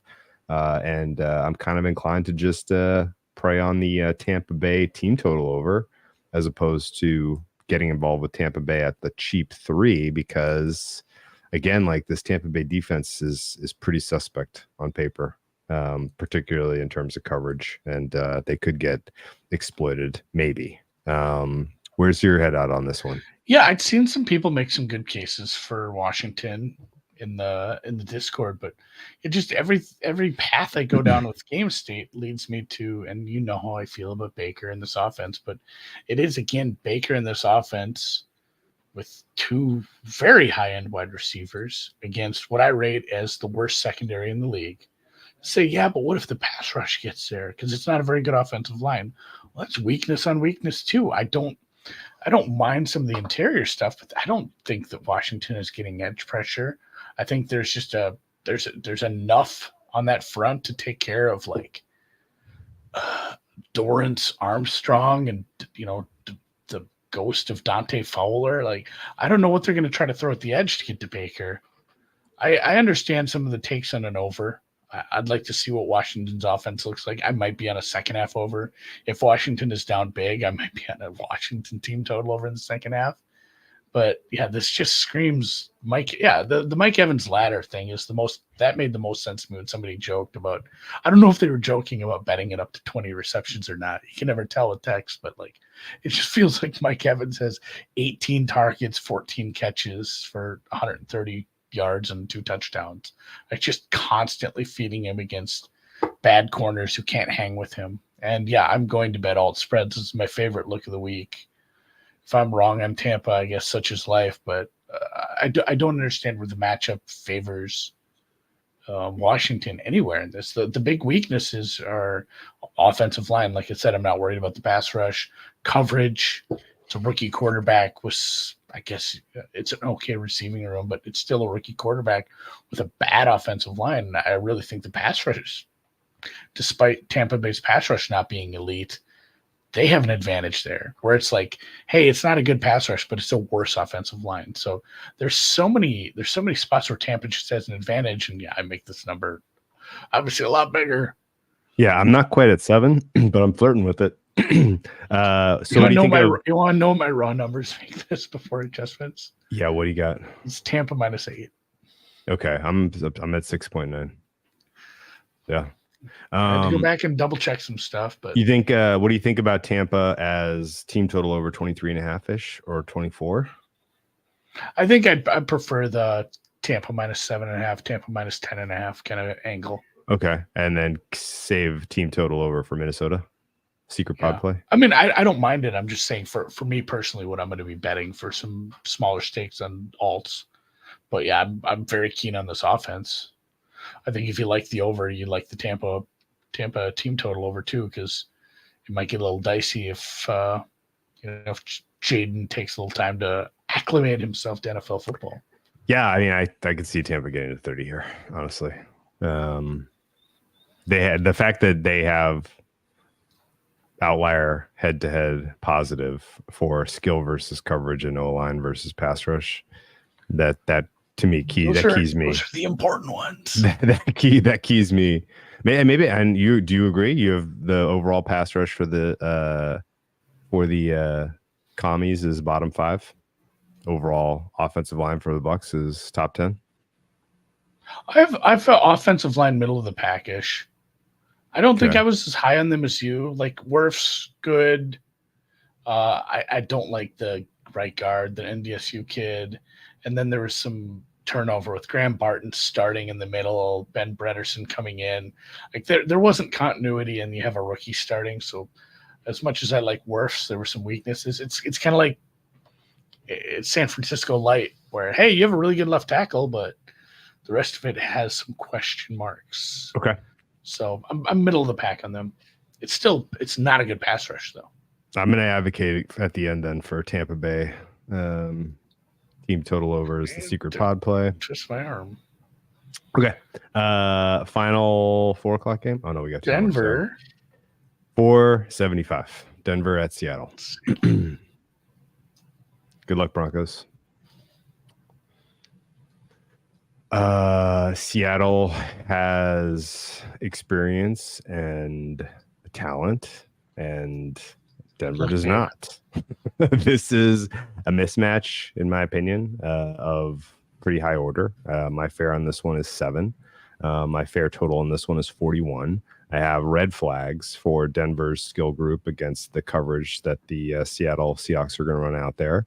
And I think ultimately, if Geno Smith has a mistake-free day, this offense is going to have no issues whatsoever getting a comfortable win. But I have found other more fun ways to really try to bet into Seattle over the balance of this season. So I didn't really have much interest in getting involved in this game as it was in the dead zone there. I can see this closing in the 6.5 range, and I wouldn't be shocked. I think that's directionally correct, but not a ton of meat on the bone relative to what my fair is, close to 7.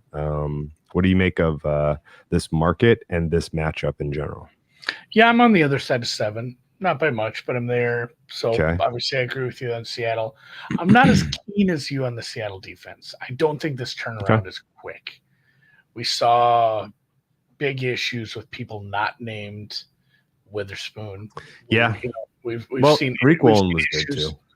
Yeah, Reek was, but he was hurt, and then when he was hurt, he was ineffective, and then he was. I spent this preseason. He's sure. Yeah, if he pops again, if he looks like he did, early on, middle of the season during his rookie year, then the secondary suddenly takes a big step forward, most likely for me. But where I have, these defensive numbers, it's slightly below average.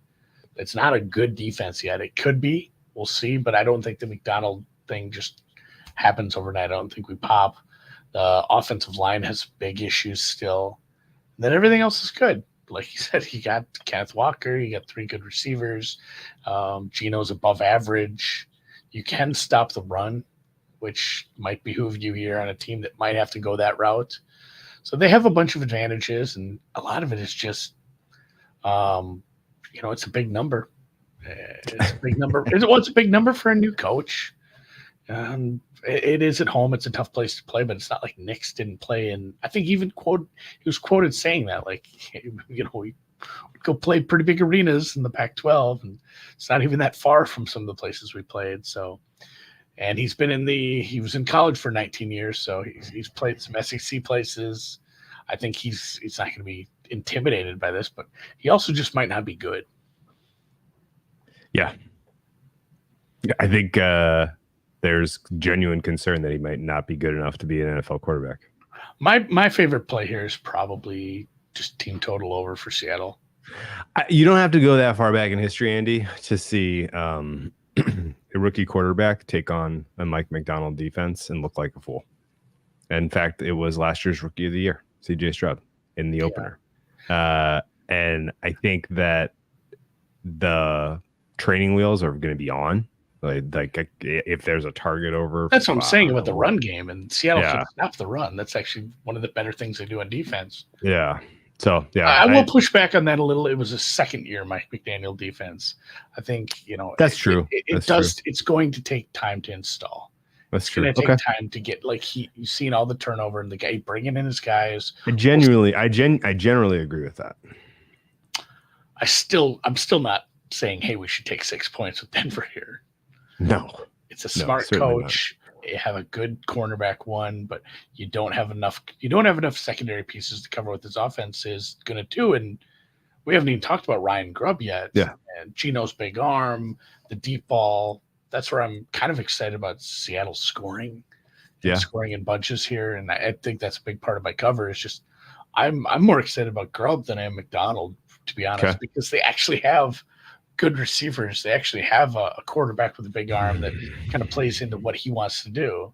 Whereas McDaniel, I think it's more of a long play. Maybe by week 10, we see some big strides in this defense. Well, yeah, I mean, the defense has 2 weeks to get it together. Broncos, Patriots, and they play the Dolphins and the Lions. Then they have the Giants, and then the Niners, then the Falcons, and the Bills, and the Rams. So yeah, that's right. I think this defense there's not a lot of air by good teams. Okay. It's not going to be instant. They just don't have enough pieces for it to be instant, especially on the pass rush. And if they get everything together in the pass rush, the secondary takes a big leap forward.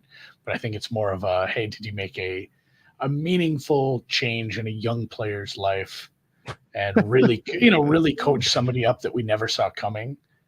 Or did you make a trade mid-season? Otherwise, I don't see this being an elite defense at any point during the year, despite McDonald. It's more of a coming into next year, make one more acquisition, a little more trade or draft capital into it, and suddenly it's like, all right, okay, it's working. We'll check in. After that Miami game, when that'll be the bellwether. I was going to say it's going to be so hard to judge against two rookie quarterbacks to start with. Yeah, or rookie and then Brissett. Yeah, Brissett makes it to week 2. Who knows? All right, final game of the 4 p.m. slate is Dallas at Cleveland. We get to hear Tom Brady make his debut. $300 million Tom Brady. Probably gonna have it on mute, Andy. I'll be honest with you. I don't really listen to the broadcast. Probably not. Certainly not out of the gate. We'll see. But good game. Dallas at Cleveland. Very narrow margins here. Very fun market to break down. This has been a market that didn't make sense to me either way. It didn't make sense to me that Dallas opened as meaningful favorites. Didn't make sense to me that Cleveland is steamed to meaningful favorites. I think this game should basically be a pick'em. I think it should be lined right at pick'em and right at 42. And I think the key as I look across the matchups is every matchup for both teams to me checks the defensive box. And so I think this is going to be a tight one. And ultimately, I think Dallas is the play on the money line. Speaking my language, we agree hard on that. Yeah, it should be a pick. I'm very close to. Yeah, I make Cleveland a 0.57 favorite. Okay, so, I make Dallas a 0.2 favorite. Yeah, I'm really close to. Oh, I'm sorry. Here. Yeah, I make Dallas a 0.2 favorite. 0.2. We're within the margins here, and it's a really good quarterback. It's a really good pass rush, a lot of strength on strength, like really good pass rush versus a top 3 offensive line, really good quarterback versus a good coverage unit. Yeah. And then again, it's whatever we think we're going to get out of Deshaun Watson versus. Yeah, that's probably how this game breaks. That's the differentiator. That's the only spot where it's like, oh, it's a good defense. Not great against the run. Yeah. But that's the fun part for Dallas. Also, Deshaun Watson holds on to the ball too long. Yeah. Nice pass rush. It's a great leg. People are bringing that up. But the biggest thing is like, where would be a great place to attack Dallas? Probably against on the ground, but yeah, and definitely with Cleveland's defense in Cleveland. Yeah. Yeah. No, I am. Yeah. There are intangibles that definitely check the boxes for Cleveland here, but I can't abide by this. Bland being out sucks, but the rest. So here's what I gotta ask you, man. Does it? Yeah. Does it fucking matter? It matters. Diggs is better. Diggs is a better player than Bland. Put Diggs on Cooper. Who's beating you then? You're worried about Elijah Mitchell. Is that even his name? Elijah Moore. Who's even? Jerry Judy's going to be a dog. Jerry Judy's not even healthy. These guys, I don't think. The offensive line not being healthy and the skill position group being weak makes me think that the Dallas defense is going to be just fine in this game. Elijah Moore is better than Carson Kalen. Kalen Carson. I didn't even say his name in the right order. He has his first names. Kalen Carson. Kalen Carson. He beat out Andrew Booth. Andrew Booth sucks. Andrew Booth So Kalen Carson doesn't suck. We know that much. Yeah, Kalen Carson. Well, he's a rookie. He was like a 5th-round pick from. Yeah, they're fired up about him, man. I have no idea why. We'll see. Like it gets a little dicey after Diggs, Hooker, Donovan Wilson. I'm a little worried about that, but at the same time, yeah, you put Diggs on the top guy and hope for the best after that. See how healthy Judy is. And I guess the only other cold water would be Dallas's running back room is pretty hilarious. It's pretty hilarious. Yeah. Like Rico Dowdle, I guess, is going to see a lot of time. And truthfully, if they get down near the goal line, Ezekiel Elliott isn't a bad he can get his nose in there. Yeah, he can get his nose across that line. So we'll see how it goes. Yeah. I think Dallas is a buy right now, just in general. This is a bet. Yeah. Okay.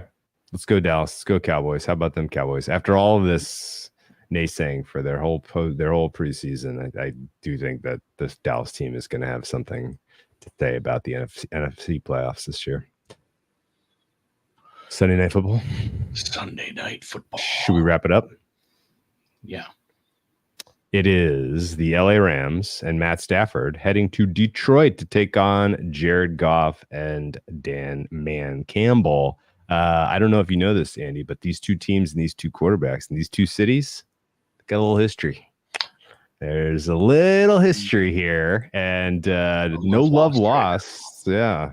I think ultimately the fact that the Rams ended their season last year in Detroit in the wild card round in what was one of the more entertaining playoff games of the of the postseason makes this even more fascinating and dramatic. I will say that I made a bet on the Rams at one point this preseason when I had concerns and questions about the health and availability of some of the offensive line for the Detroit Lions. It turns out there was absolutely nothing to be worried about there. And the real concern is the offensive line for the Rams as they are moving pieces around now and trying to backfill for the 2-game suspension from their very important left tackle to make matters even more. By the way, timeout on that. Yeah. Anybody, it doesn't matter, but these things bother me.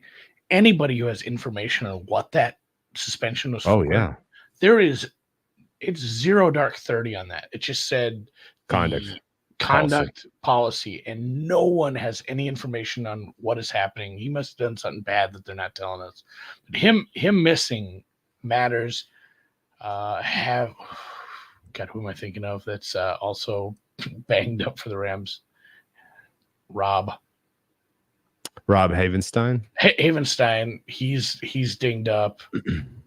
Yeah, they're moving pieces around. Joe Noteboom is in at left tackle for sure. Like.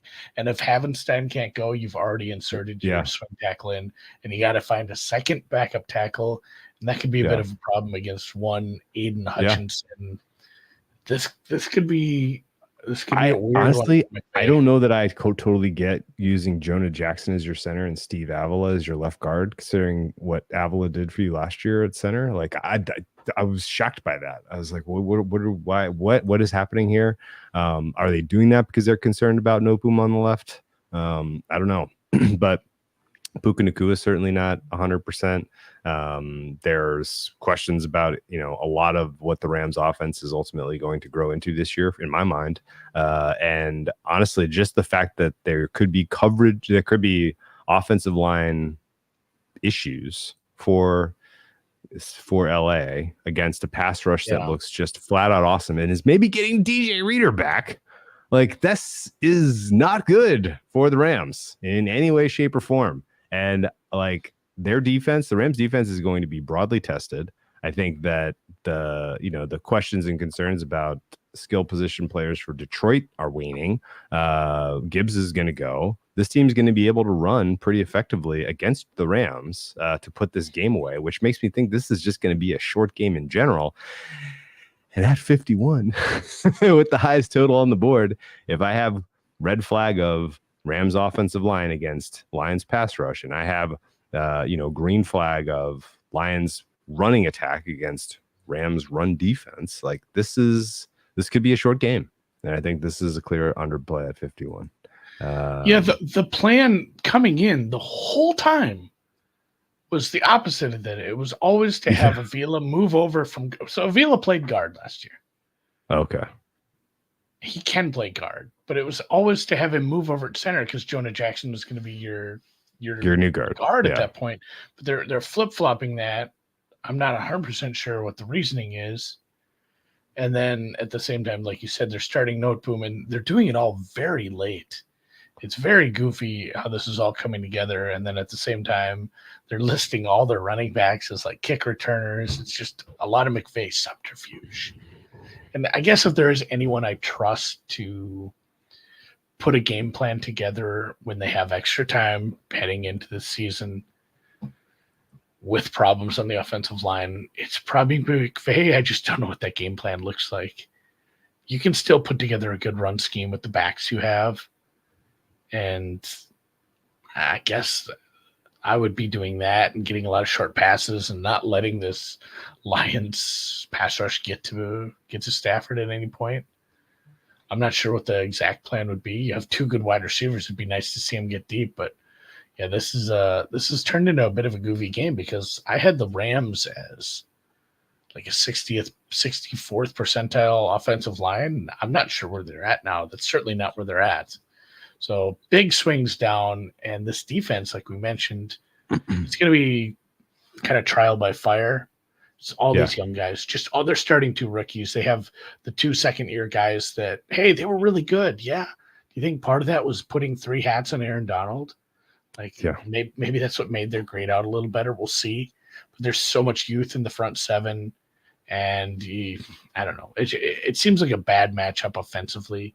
Yeah, defense. I will say that. I will say that I'm right on the number. Rams, otherwise, I think the Rams coverage is going to be fine. Yeah, in this game, like especially because there's really just Laporta and Amon-Ra.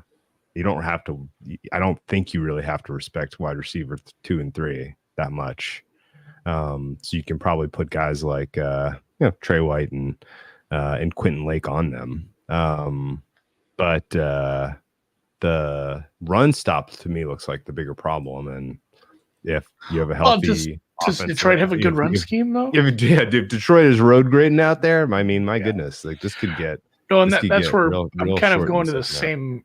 I'm going to the same destination to you, different path. Like, you think Detroit just laid? Well, no. What if both teams are just like, well, like least resistant might be running for Detroit. It might be dink and dunk and running for the Rams. Or I'm leaning primetime under as well. Okay, a huge total. 51 is a big number. For what it's worth, my fare is as currently rostered because I've downgraded the Rams pretty good on offense with the offensive line stuff and the injury to Puka Nacua. I would make this 4.5, and I would make the total 48.5. So I think 51 is the bet to the under here. And again, like I kind of want to see. I don't think it's in the realm of. It's outside the realm of possibilities that Detroit's defense is a lot better unit overall than they were last year. And I think this could be sort of the start of something pretty positive building. Yeah, I really do like the secondary for the Rams. Yeah. And, it's man, the whole front four of defensive for the Lions is like real guys now. Yeah. It's Hutchinson, McNeil, Reeder, and Davenport. Like this is a rough matchup. Right out of the gate with. I made a case, so I keep talking about Matabuke, who changed his name, by the way, his first name. Matabuke and Pierce being the top. Yeah, Namdi and Matabuke, and Pierce being the best interior duo. Yeah, but at the end of the year, it might be in Detroit. It could be very well. Could be. Ali McNeil and Reeder are sick. That's a very good interior to throw with an Aiden Hutchinson. So yeah, I do like both these defenses. And again, it's very in vogue to say, well, Aaron Donald retired and this defense is going to take a huge step back. None of those guys are actually good. They still had to go out there and make the play. There's a chance. Got a lot of experience as young players. That's a good thing. There's a decent chance that it hits. And sometimes they bring in pass rushers as rookies and they make an impact because they're not asked to be out there for 1,000 plays. It's the only under I played all week, by the way. Yeah. So Fisk and Who's that? Verse? I mean, they could be very good players. It'll be something definitely. I love that this is a standalone game. Kevin V is asking, how are you guys not laying 3.5 after all this talk?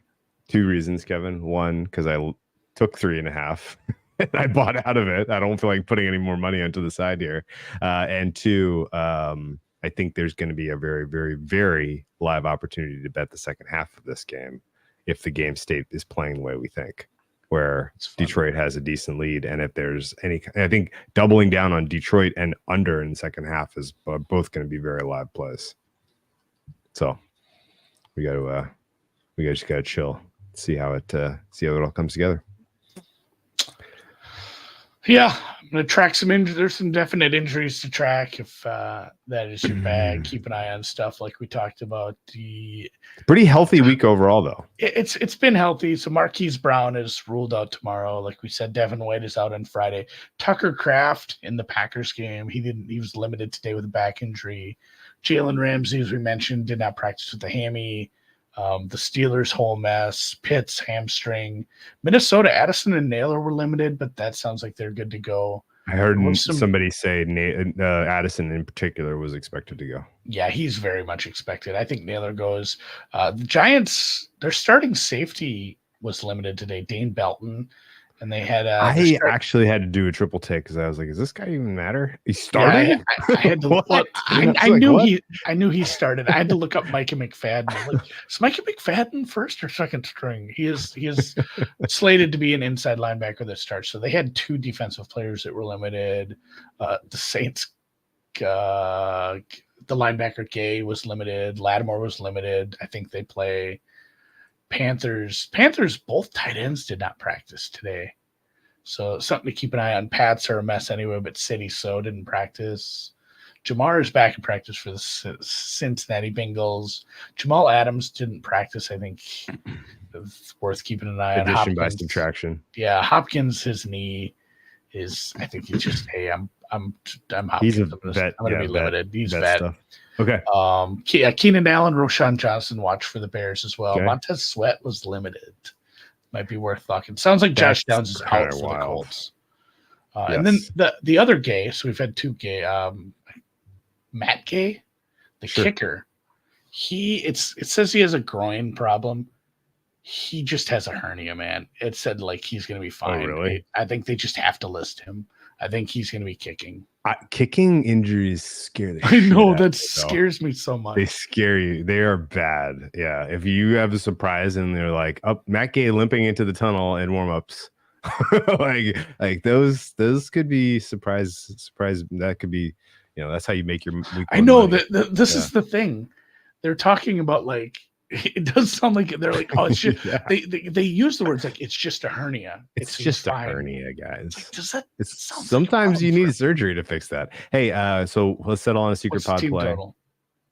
Over 21 for the Vikes or over 23.5, 24 for the Bucks. Who's the worst defense? Who's the worser defense? Well, the weather's going to be better in New York, and I think their defenses are comparable in terms of being bad coverage.